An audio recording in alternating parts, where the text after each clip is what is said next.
Seorang oknum pegawai negeri sipil di Kabupaten Tabanan ditangkap petugas Satuan Reserse Narkoba Polresta Denpasar karena menjadi pengguna dan pengedar sabu-sabu. Menurut pengakuan tersangka, dirinya menggunakan barang terlarang tersebut agar kuat begadang.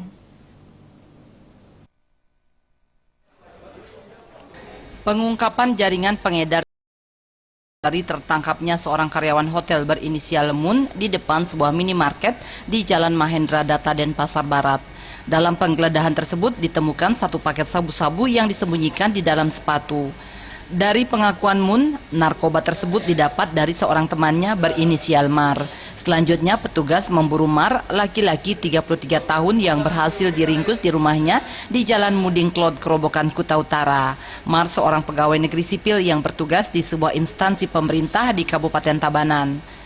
Dari hasil interogasi, hasil termasuk juga pemeriksaan, jadi dia PNS di salah satu dinas di Tabanan, ya, di Pemkab Tabanan.